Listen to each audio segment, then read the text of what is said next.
The nurse stared at the blood. My son stared at the TV. The smear had landed on the edge of the knit throw, deep rust against ivory. June reached for a tissue, slow from the ache in her ribs, but the nurse was already on her feet. Kyle didn't look up. She does this, he said, thumb absently tapping his phone. She's dramatic like that.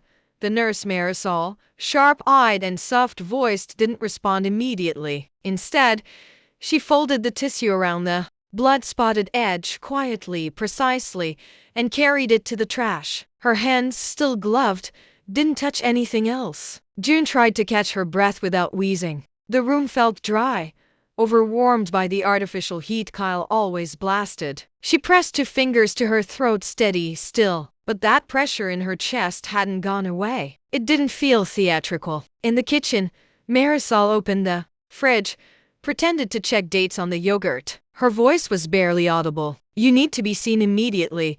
June didn't nod, didn't speak. Justin rose slow, careful, and disappeared into her room. Kyle was laughing at something. "Now, a video probably." His commentary echoed down the hall. "She pulled this last time she wanted attention. We ended up waiting 3 hours for a doctor to say, 'It's just age.'" June changed in silence, slipped on her flats, the ones without the heel lift, and a cardigan with sleeves too loose. She picked her purse off the hook and walked out through the garage so she wouldn't have to say anything. Marisol's car was gone, probably already logging the visit, probably already typing something she couldn't say aloud. The clinic was 20 minutes away, depending on the lights. June drove slow. Subscribe if you want to support me and women like me, and share this story so our voices reach the ones who still think they're alone. There was no one to rush for. She waited in the urgent care lobby for 43 minutes. The magazines were all 6 months old. She didn't touch them. The technician's hand was firm on her wrist. "You're tachycardic," June offered.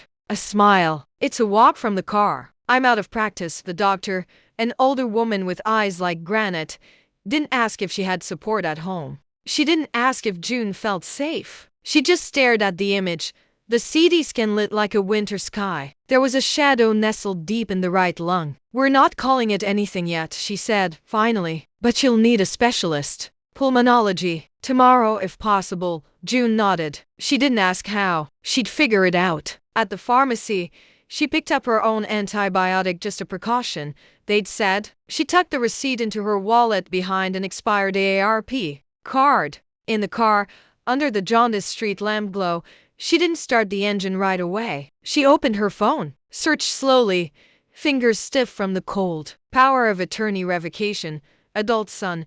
She read the first link 3 times. Before tapping it, the heater kicked on. June didn't notice. "He used my signature like a subscription, but it cancelled me mid-symptom." I came home to the smell of sausage grease and garlic salt. Pizza boxes were stacked on the counter like we were hosting teenagers, not managing a lung concern. Kyle had the audacity to grin when he saw me. "Hey, didn't think they'd let you out so fast." I didn't answer. I took off my shoes. By the door slowly. My joints were stiff from the waiting room chairs, my throat still raw. He leaned against the kitchen doorway. "You good?" "They probably said it's allergies, huh? You get all snotty when the heater kicks on." He laughed like that was charming. I walked past him and opened the fridge. No juice. Just a half-used bottle of soda and his leftover wings. I checked the top shelf. No new prescriptions. No refill bags. I looked at the kitchen table. No notes. No missed call alerts on the landline. "Did you call about the oxygen machine?" I asked. He pulled a face. "Nah. You said the nurse plugged it in last week." "She didn't." He shrugged. "I'll call tomorrow. It's just a backup, right?" I nodded slowly. My chest aches not from the cough, but from how familiar this dismissal had become. In the living room, the TV was still on. He turned up the volume when I sat. I didn't say anything. I just stared at the screen, not seeing it. That night, after he went to bed, I opened the drawer in the hallway console. Inside were scattered receipts, unpaid internet bills, a takeout menu with something greasy stuck to it. And beneath that, one crisp letterhead, Langford and Abrams estate planning and probate. Naomi Abrams had handled Henry's will when he passed. She was patient, precise, and had looked me in the eye when explaining each line. I remembered her saying, "Don't give away control you may need later," I found her number still saved in my phone under legal important. I didn't hesitate. I stepped into the laundry room for privacy and left a message. Hi Naomi. It's June Langford. I need to talk about shifting some documents. I think it's time to pull my name back from my son's mouth.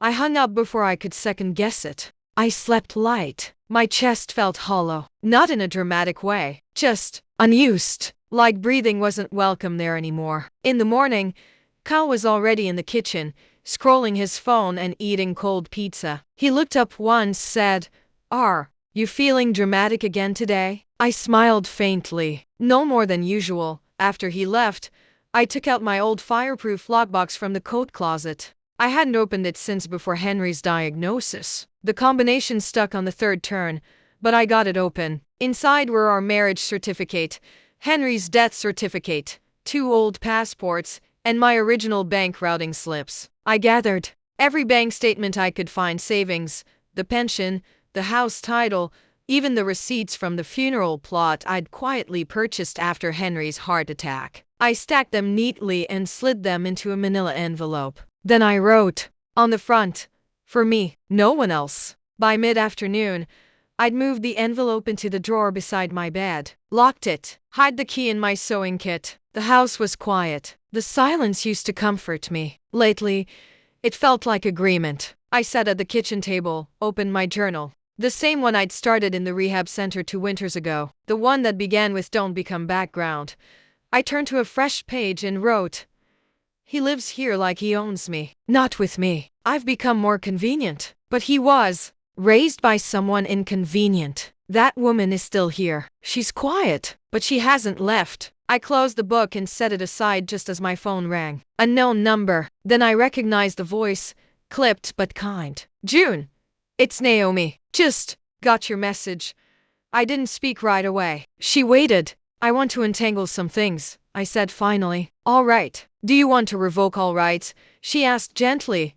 "Or just start with financial?" They checked my vitals. I checked my will. The pulmonary clinic smelled like antiseptic and dust. That distinct mixture of clean and aged paper. I sat in the waiting room with a clipboard across my knees, circling boxes.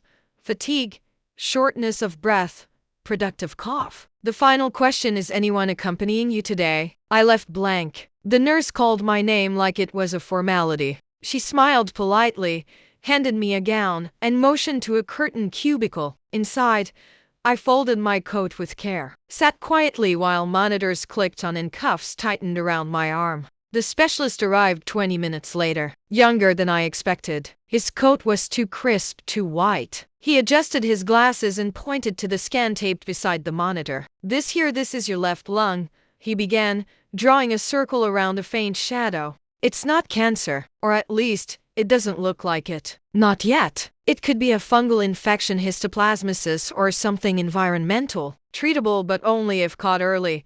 He asked if I smoked. I didn't. He asked if I'd lived near riverbeds. I had. He asked about my home support. I lied. "My son's helpful."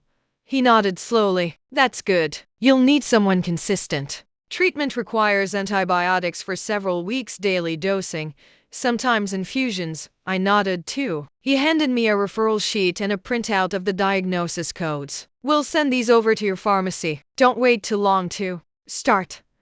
I promised I wouldn't. On the drive back, I didn't turn on the radio. I drove in silence, one hand tight on the wheel, the other curled in my lap like it used to when Henry was sick. I pulled into a cafe I'd passed 100 times but never entered. Its windows were dusty and lined with faded decals from local high school fundraisers. Inside, the air was warm, sweet with cinnamon. I ordered a tea and chose a table by the window. From my purse, I took out the envelope of estate documents I'd carried since Naomi's call. Then I opened my email. Naomi had sent everything. Revocation forms, updated financial proxy designations, a clean version of the healthcare directive, blank and waiting. No witnesses yet. But the signature was mine to give. I looked around. A teenage barista behind the counter. An older couple sharing a plate of pancakes at a booth. A delivery man tapping at his phone. No one paid me any attention. I clicked to open the document. Signed my name on the screen. Date. Initials. Verified. Then I stood. Walked to the counter. "Hi,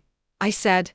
I need to print and scan something. Do you do that here? The boy looked confused, then pointed to the corner. There's a self-service machine by the bulletin board.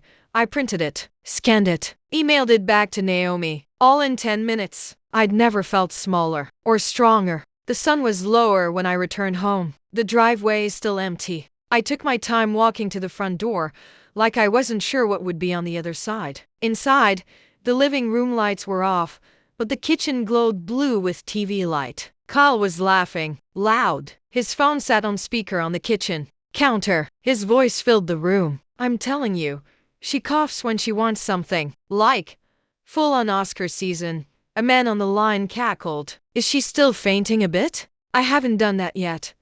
But it's coming. You watch. They both laughed. I stood in the entryway, unmoving. My keys are still in my hand. I didn't say a word. I backed up, closed the door without making a sound, stepped outside, sat on the porch bench Henry built before he died. I watched the sun pull itself down behind the trees, the orange light dragging along the roof tiles like a parting breath. He couldn't hear me breathe, but I heard every word. After I closed the door again, I didn't go back inside.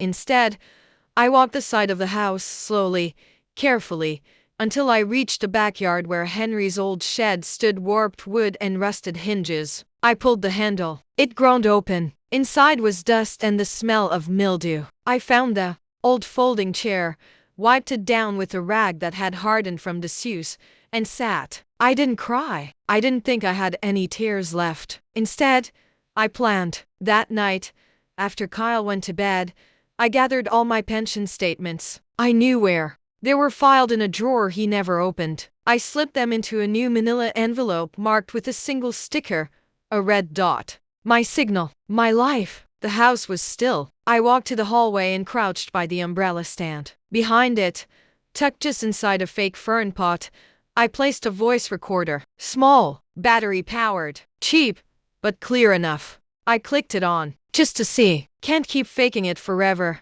His voice echoed from earlier that day, recorded in a faint echo. I smiled. A small one, the kind that doesn't touch your lips, just pulls at the inside of your cheek. Morning came, gray and slow. I made oatmeal for myself, then cleared the dishes. Kyle didn't come out of his room until noon. He scratched his stomach, yawning, and asked, Hey, did you order groceries? No, I said, but I made a list.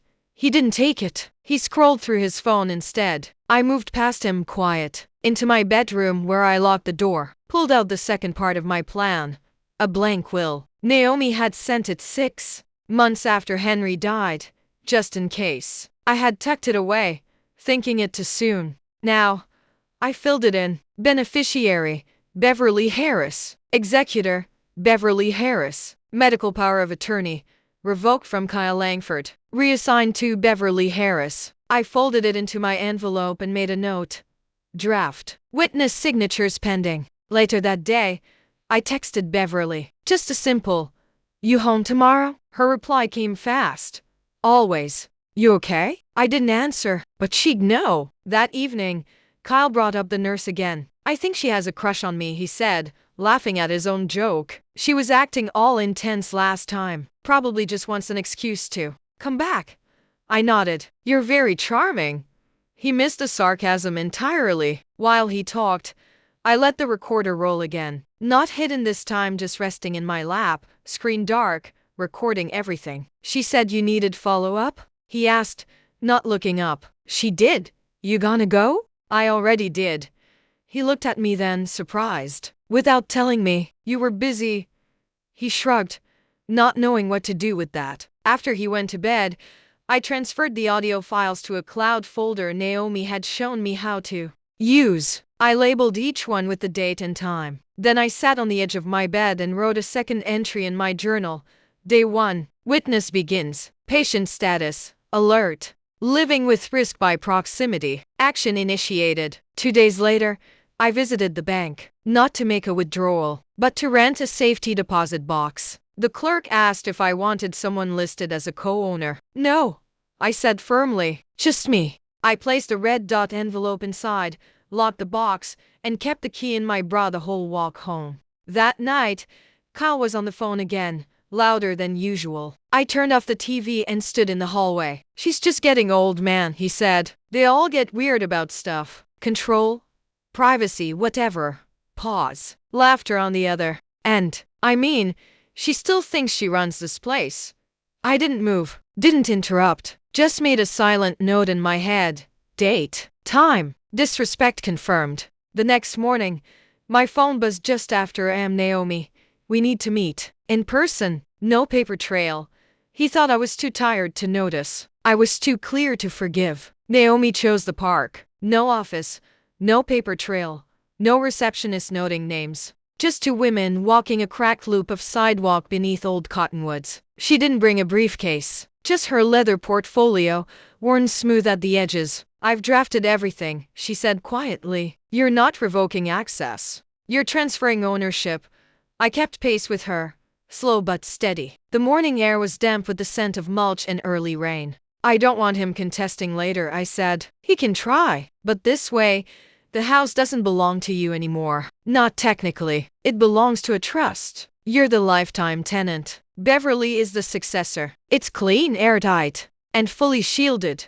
I nodded. You sent the forms? They're in my car. We'll sign there. No witnesses needed for the transfer, just notarization. But the revocation forms, those we'll file next week. Quietly. He'll learn by letter. After everything's in place, we walked in silence in another loop. A jogger passed us. A child kicked a soccer ball too far and ran after it. You're sure Beverly's ready? I asked her last night, I said. She didn't hesitate. Naomi paused beneath a tree. You understand, once this is done, it's done. He's legally nothing to your estate. No challenge.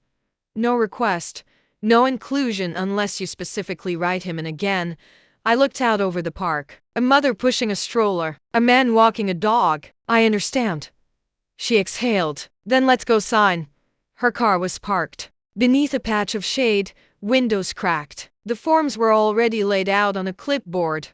Deed transfer, trust structure, healthcare directive revision, financial power of attorney revocation. I read every line. Then I signed. My name once. A passive permission became active protection. Naomi slipped the forms back into her folder. We'll file these this afternoon. He'll receive notice by next week. But his name is already gone from every legal file you hold. You're protected, June. I didn't smile, but I felt taller when I stood. We said goodbye with no hug, just a knowing look. On the bus ride home, I sat by the window, hands folded, watching the city drift by. A woman across from me coughed, sharp and quick. Her partner reached over instinctively, touched her back. I turned my head to the glass. When I stepped through the front door, the air felt stiller than usual. Too quiet. Kyle's car wasn't in the driveway, but the TV was on, volume low. A show neither of us watched. I set my bag down, went to the kitchen to check the mail. A couple flyers, a medical bill from the imaging center, and a shipping notice from the home care supply company. I opened it out of habit, then frowned. We regret to inform you that the oxygen concentrator you ordered has been flagged as returned equipment due to improper storage. Your replacement order has been cancelled. Contact us for verification. My heart sank. I walked to the corner where the machine had sat unopened for weeks. The box was gone. In its place, a folded blanket and an old set of DVDs. I checked the closet. Nothing. Checked the garage. Nothing. Then I saw the note on the counter. Machine made noise. Thought it was defective. Tossed it. Will reorder later. K.I. Sat down at the table. My hands didn't shake, but something inside me did. I picked up my phone and called the nurse from last week. She answered on the second ring. Hi. This is June Langford. You visited me last Tuesday. Yes, of course. Are you all right? I need to file something. Quietly. About home equipment tampering. Can you help me direct it? A pause. Then her voice softened. Yes, absolutely. Are you safe? I will be, I said. She gave me the number for the neglect line. I wrote it on the back of Kyle's note. After I hung up, I received a new voicemail alert. It was the delivery company. Miss Langford calling to confirm that your returned oxygen concentrator was logged as damaged, marked as having been unplugged while active and repacked improperly. Please contact us if this was an error. I sat still for a long time. Then I took Kyle's note, folded it once, and placed it inside my red dot envelope. Now living at the bank, the following morning, June sat at the kitchen table with a cup of black coffee and the delivery notice reread 3 times. The word tampering glared from the page like a bruise. Kyle was still asleep, so she worked quickly. She opened the cabinet under the sink and removed the small security camera box she'd ordered months ago but never used. She placed one in the hallway near her bedroom door, carefully tucking it behind a cluster of porcelain figurines no one had dusted in years. The second she installed in the kitchen, disguised behind the antique teapot that no longer held anything drinkable. Both were motion-triggered, cloud-synced, and pinhole-sized. She tested each angle using her phone. Hallway, kitchen, both active. Then she opened a new email folder and titled it Documented Neglect. That afternoon, Kyle left the house at 2:43 p.m., announcing vaguely, "I've got errands." June checked the footage. He didn't return until 6:12. No texts, no calls. When she asked what he'd picked up, he waved her off. You know, stuff.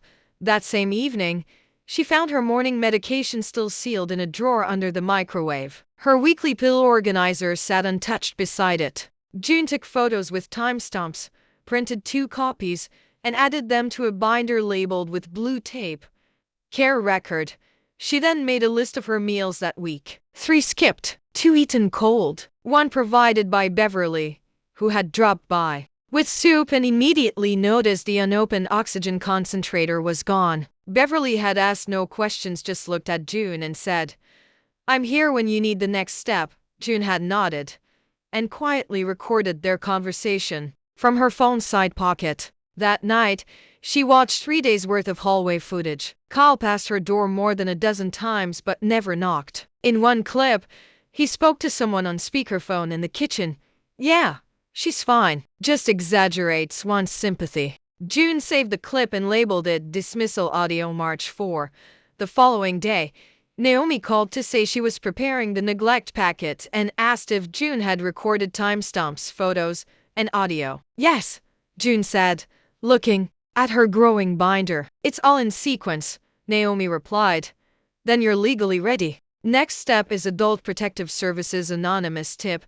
Then I submit on your behalf. You stay hands off. You stay safe." June agreed. That afternoon, she walked 2 blocks to the library, signed into a public computer, and submitted the tip. It read, "Possible medical neglect of elder female, multiple missed medication instances, oxygen equipment mishandled, verbal dismissal recorded, home cameras activated for evidence." She didn't sign her name. She didn't need to. They'd find the evidence when they knocked. On her way home, she passed a notary office and paused. A small glass-doored building with a gold plaque. She walked in. 10 minutes later, she had an appointment booked for the following Thursday to authorize her new estate plans, including the silent trust Naomi had finalized. When she returned home, Kyle was in the living room, gaming headset on, laughing. He waved a slice of cold pizza like a greeting. "You get lost or something?" he joked. "You're way past your nap time." June said nothing. She walked to her room, locked the door, and backed up the newest footage to her encrypted cloud. Before bed, she sat with her journal. She didn't write sentences this time. She wrote bullet points. Date, time, action, response, risk, under action. She wrote, "Woke up, recorded proof, protected myself."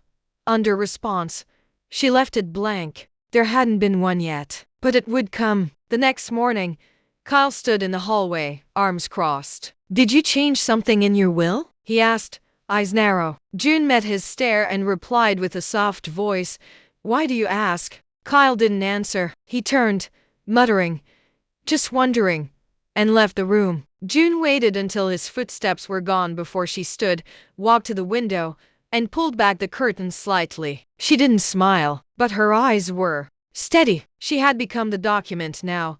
Kyle didn't bring it up again the next day, but his behavior shifted. He lingered near her door, stood longer in the kitchen, as if proximity alone would answer the question he'd asked. "Did you change something in your will?" June didn't volunteer anything. She moved carefully, deliberately. At breakfast, she used her own mug. At lunch, she warmed her own soup. She logged the days he didn't ask if she'd eaten. She began eating anyway. Beverly arrived that Friday, tote bag slung over her shoulder, and a single overnight bag in hand. Kyle raised an eyebrow but didn't challenge it. "She's here to help while I begin treatment," June said. "The doctor wants consistency."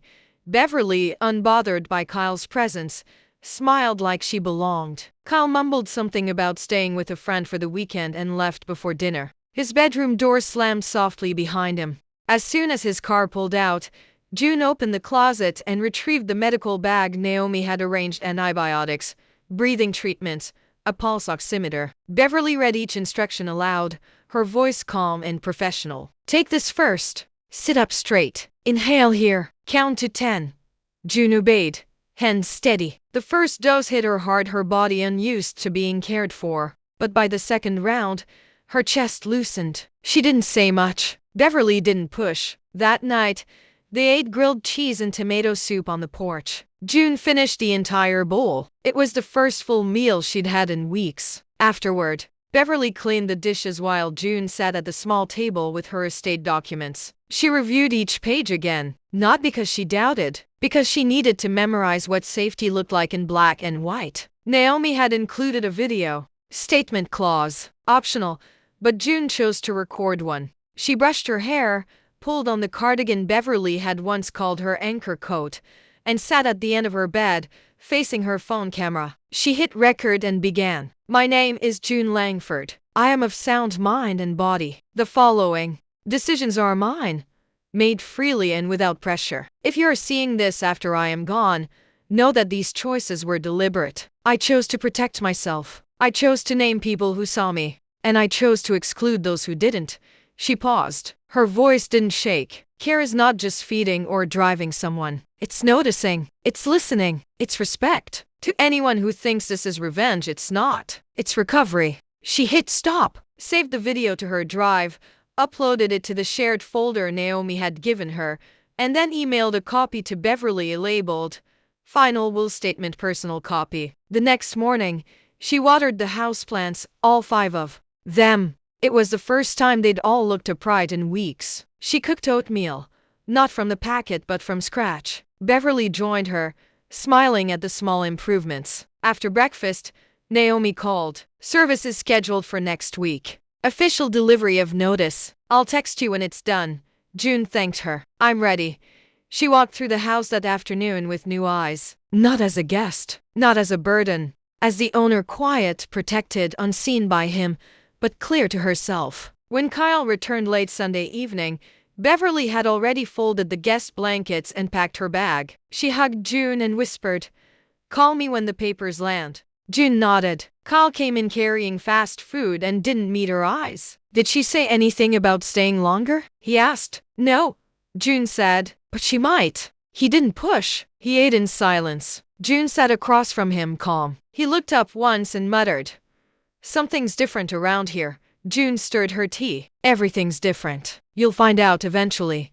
He stared at her a moment longer, then left his plate half finished and walked out of the room. June didn't watch him go. She just looked at the cup in her hands. Her fingers didn't tremble. Her voice didn't waver. Not anymore. The knock came at 11:07 a.m. on a Wednesday. June was in the kitchen, folding a dish towel, when she heard it 3 calm, deliberate raps against the front door. Not urgent, not friendly. The kind that announced paperwork, not people. She didn't hurry. She walked through the hallway, hands dry, eyes steady. When she opened the door, a man in a blue jacket stood there with a clipboard and a neutral expression. "Miss Langford?" he asked. "Yes." He nodded once. "I'm a process server. I have 2 documents for Kyle Langford." "Is he available?" June didn't blink. "He's in his room." She stepped aside. The man didn't enter. He waited as Kyle shuffled from the hallway, bare feet, wearing an old hoodie and gym shorts. "What's this about?" Kyle asked, brows already pinched. The man held out the envelopes. "You've been served. One for revocation of financial authority, one for exclusion from the estate. All signatures are notarized and effective as of filing." Kyle stood frozen for a second too long. "Wait, what?" The man gave a polite nod, turned, and walked back down the steps. June said nothing. Kyle stood in the doorway, two thick envelopes in his hand, staring as if they were written in a language he didn't speak. "Is this a joke?" he asked finally. June turned back toward the kitchen. "No," she said. "It's overdue." She didn't look back to see if he followed. In the kitchen, she picked up the tray she'd been preparing before the Naka teapot, 2 cups, sugar in a ceramic bowl shaped like a bird. Beverly was sitting at the dining table, reading a local newspaper. She looked up as June entered. "Everything landed where it needed to?" she asked. "Yes," June replied. She poured the tea with a slow, practiced grace. Beverly stirred hers once, set the spoon down with care. "You okay?" June held her own cup in both hands. "I'm better now that my documents speak louder than my lungs." Beverly smiled. Not wide, just enough. "You did it, you know." Quietly, completely. June didn't reply. She just sipped, tasting the warmth without flinching. In the other room, the envelopes rustled. Kyle muttered something under his breath. Then louder, "We need a family meeting." June didn't rise. She didn't answer. She set her cup down gently, adjusted the sleeve on her wrist, and looked at Beverly. "He still thinks this is a negotiation." Beverly leaned back in her chair. "He'll learn." Kyle reappeared in the doorway, holding both envelopes like proof of betrayal. "What is this? You changed the will? You cut me out?" June didn't raise her voice. "I corrected an error." "You're not serious," he said, disbelief cracking into anger. "I've been helping you. I live here." You ignored me when I bled," June interrupted. "You unplugged what kept me breathing. And you called that hell." Kyle looked as if he'd been slapped. He turned to Beverly. "Are you part of this?" Beverly looked him straight in the eye. "I'm part of keeping her safe. This is insane." Kyle muttered, then louder, "This isn't over." June stood slowly, walked to the doorway, looked at him not with rage, not with spite, but with a clarity he couldn't hold. "Yes," she said quietly, "it is." He opened his mouth, but no words came. June turned and walked away, back to her tea, her breath, and the life she was now reclaiming by the page, by the paper, by the name. Kyle called the family meeting that evening like he still had authority, like the envelopes weren't sitting open on the kitchen counter with his name legally removed from every document that used to tether him to power. June didn't protest. She let him set the time, 7:30, after dinner, in the dining room like it was a court proceeding he had summoned. She arrived 3 minutes early, file folder in hand, cardigan pressed, hair pinned back the way Henry used to like. Kyle was already seated, arms crossed, eyes red-rimmed. "This is insane," he began. "You blindsided me. I've been here. I've helped." June placed the folder on the table. "Open it," she said. Kyle hesitated, then flipped the cover. Inside, a printed timeline labeled Hospital Referral Urgent Symptoms, February 17th to March 12th. Below it, a chart of missed medication logs, each dated and signed. "You tracked this?" Kyle scoffed, but his voice cracked. June didn't respond. She simply handed him the second file. "Audio transcripts. Every instance of recorded dismissal. She's just dramatic. She wants attention. She always coughs when someone comes over." His face blanched. "You've been spying on me?" June corrected him. "I've been documenting my experience." "You told the nurse I was exaggerating. You told your friends I was faking. You unplugged the oxygen machine." Kyle pushed back in his chair. "I made a mistake." "No," June said calmly. "You made a choice." She opened the third folder, a notarized statement from her primary care doctor confirming that treatment had been delayed due to miscommunication from a listed caregiver. This was submitted to APS yesterday and will be held on file in case of contestation. Kyle looked at the folder like it had burned him. "You planned this," he said. June didn't flinch. "No, I protected myself when you wouldn't." The silence between them stretched, long and brittle. Finally, Kyle stood up. "You can't do this," he muttered. "You can't just erase me." "You erased yourself," she said. "Every time you choose convenience over care." He opened his mouth again but then stopped. There was nothing else to say. The facts sat between them, neat, quiet, undeniable. Kyle left the room without another word. June closed each folder one by one, stacked them precisely, and returned them to her drawer. She didn't lock it this time. She didn't need to. The door was open. the proof already spoken. 2 days after the meeting, Kyle slid a manila folder across the kitchen table like it was a poker hand he expected to win. June didn't reach for it. She stirred her tea instead. Legal counsel, he said. You leave me no choice. June glanced at the label on the folder. Client intend to contest last will and testament. She sipped her tea. And what exactly are you contesting, Kyle? He leaned forward. That you're not of sound mind. That someone pressured you. That Beverly manipulated you into cutting your own son out. June didn't react. Are you accusing Beverly of fraud? Or me of incompetence? Kyle hesitated. I'm saying it's suspicious. All these changes. The cameras. The recordings. You've never been like this. You mean prepared? She asked softly. You've never been prepared. You've always let things happen. No, she corrected. I used to trust people to act with care. I no longer do. He leaned back, folding his arms. I can still challenge it. You can try, she said, but you'll lose more than what you've already lost. She stood, walked to the sideboard, and returned with a printed page. This clause is now part of the trust. It's called a forfeiture provision. Any challenge to the will, medical directive, or trust structure results in permanent disinheritance. No appeals. Kyle's face tightened. You're bluffing. June handed him the notarized copy. No, I'm bulletproof. He didn't speak. She returned to her chair, took another sip, and said, You called this revenge. I call it recovery. That night, June emailed Naomi a copy of the challenge letter and the forfeiture clause response. Naomi replied within an hour, He doesn't have grounds. You're clean. If he pushes, I'll handle it. June saved the email in a folder marked Final Defense. Then she opened a new message and typed to the nurse who had first whispered, You need to be seen. She thanked her not just for the warning, but for being the first person in that house who had acted like June mattered. After sending it, she posted quietly in a private caregiver support group, Always keep records, even when you think you're being paranoid. Especially then, the post received 20 replies in 2 hours. She read each one, nodding silently. One woman wrote, I didn't think I'd ever say this out loud, but you gave me permission to not feel crazy. June shut her laptop, leaned back, and listened. The house was silent. No pacing.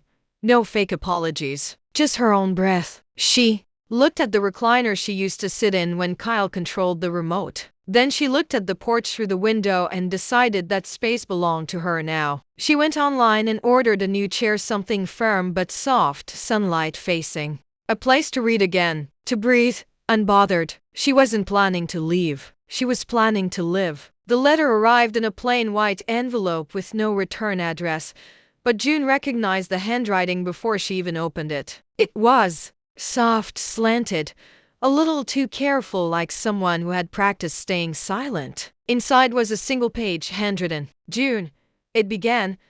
I saw the name Beverly Harris tagged in a post and followed the breadcrumbs. I know who you are. I was with Kyle for 3 years. I left in 2021. I wasn't going to reach out. But then I saw what you've been doing, your will, your statement, your courage, and I realized I wasn't crazy, just conscious. June sat at the table, reading every word slowly. The letter detailed patterns: financial control, emotional manipulation, prolonged gaslighting. He'd call me forgetful when I wasn't, the woman wrote. He'd move things and then accuse me of losing them. He made me believe I was always just a little bit off. And he always talked about you like you were a burden. I thought it was just relationship baggage. But now I think it was practice. June folded the letter carefully and placed it on the kitchen table, then pulled out her wife file, the binder Beverly had helped her assemble for Naomi. She added the letter under a tab marked External Corroboration. Then she made a copy and sent it to Naomi with a short note. Character witness, unsolicited. Within an hour, Naomi replied, This is gold. If he ever contests again, this holds weight. More importantly, it shows a pattern, not just neglect, but habit.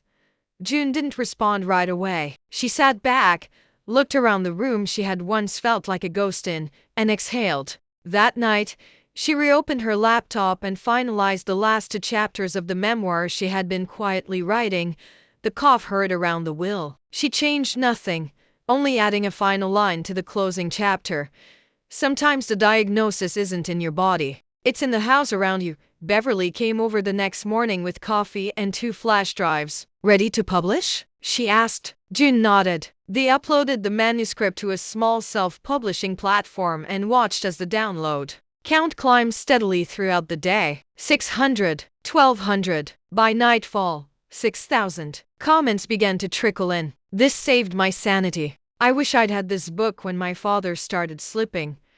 I didn't know you were allowed to name what happened to you. Thank you. June read them in silence, heart slow but steady. She closed the laptop gently, like a child, and wrote in her journal, the difference between being crazy and being aware is often just one letter from someone who's been through it too. That evening, she sat on the porch in her new chair, the cushion still stiff, the stitching clean. She wore her soft cardigan and let the sun press against her skin without interruption. She wasn't anyone's burden now. She wasn't confused, or exaggerated, or dramatic. She was documented. They used to call her sensitive. Now they called her a keynote. The email came on a Tuesday, subject line simple, invitation to speak. It was from a local nonprofit and elder advocacy group that had read her book and asked if she would consider sharing her story at the upcoming Elder Autonomy Summit. June read the message twice, then once aloud to herself. She didn't reply immediately. Instead, she closed the laptop, walked to the kitchen, made herself a cup of tea, and sat in the sunlight by the porch window. She held the warm mug with both hands, listening to the silence. No one had ever asked her to speak before. They'd asked her to quiet down, to wait, to be patient, to let it go, but never to speak. That night, she called Beverly. I think I'm going to say yes, she said. Beverly's voice didn't rise or falter. Of course you are. June spent the week preparing, not with bullet points or a rehearsed script, but by reviewing the very documents that had saved her: the audio files, the oxygen logs, the power of attorney forms, the photo of her cough-stained tissue. When the summit day arrived, she dressed in soft gray slacks, a clean blouse, and the scarf Henry had once bought her for her birthday. She sat in front of her webcam, live feed framed just right, and began. My name is June Langford, she said, her voice firm. I was called dramatic, but the law called me right. She didn't cry. She didn't embellish. She told the truth, piece by piece, about the cough, about the couch, about the signatures she took back one by one. She ended with this: silence doesn't equal consent. It never did. When the talk ended, the host paused before speaking, voice thick with emotion. Thank you. Thank you for giving the rest of us a vocabulary. Beverly called her an hour later. You're not invisible anymore, she said. June smiled, soft and tired. I never was. I was just unheard.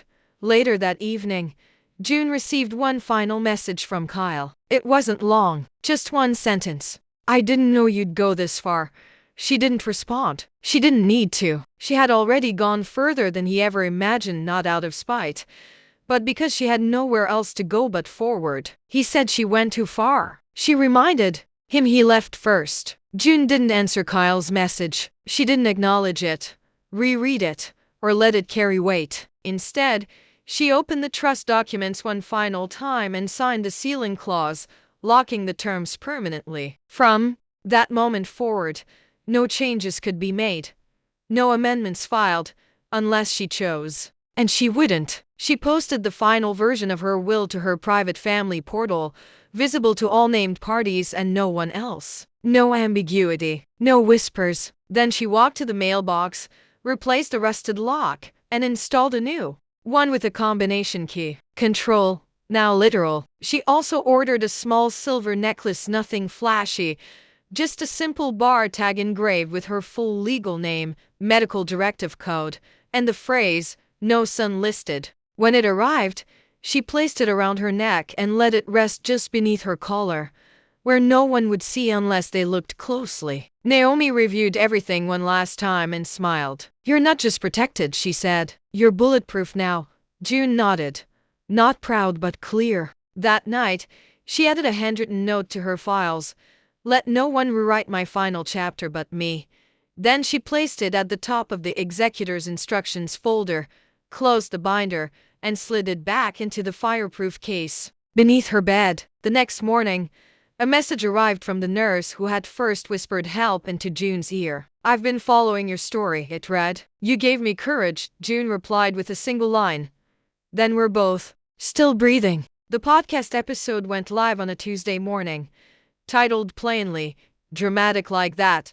June didn't announce it. She didn't post or share. She simply let it sit online, like a door left ajar. Within hours, the messages started coming. Nurses, mothers, women who had spent years being reduced to moods, brushed off in clinics, ignored in their own kitchens. One wrote, "You made me realize my daughter isn't helping, she's managing. There's a difference." Another shared, "I recorded my son last week. You gave me that idea." June read each one slowly, sometimes twice. She responded to none, but archived every message, not for proof, but for memory. Claire, an elder advocate from Oregon, emailed with an offer.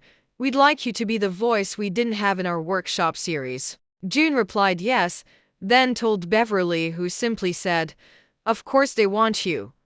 They named the workshop document Before Disaster. Beverly hosted the first session from June's living room, where the light filtered just right and the walls now held framed copies of June's healthcare directive and trust. They taught quiet women how to speak through paper, how to protect themselves without a fight. The session ended with a slide that read, "Silence is not submission. It's a pause before strategy." After everyone left, June sat at her desk, closed her laptop, and whispered, "Good."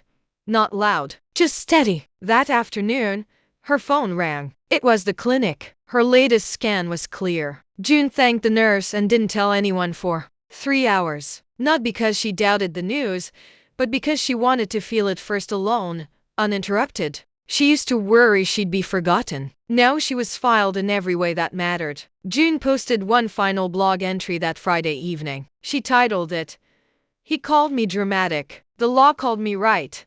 She didn't dress it up, didn't add images or quotes. Just a plain white page in her own voice, measured and complete. She wrote about the day she coughed blood, about how silence sat louder in her house than any scream. She wrote about the power of a locked drawer, a notarized form, a voice recorder tucked inside a plastic plant. She ended it simply, "This wasn't a war, it was a return."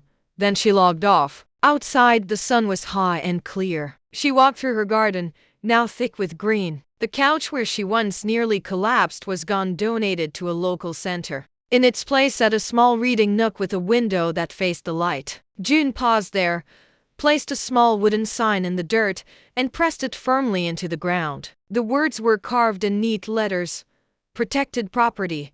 She stepped back, brushed her palms together, and nodded once. No more coughing, no more asking. Just air, just voice, just her, steady in the space she built herself. As she locked the gate behind her and turned toward the porch, she thought of the day Kyle opened the door to her attorney. Then she thought of today. She had opened a door too, but this one led inward. Her final line wasn't spoken to anyone else. It was for her. "He opened the door to my attorney. I opened a door to myself." If this story moved you, if it reminded you of something you've lived or something someone you love is still living, then I hope you'll take a moment to support it. Subscribe to the channel so you don't miss the stories that come next. Like this video if June's voice resonated with yours. And if you know even one person who's ever been ignored, dismissed, or treated like they were a burden, share this with them. Sometimes sharing a story is the quietest way to say, "I see you, I believe you, and you deserve better."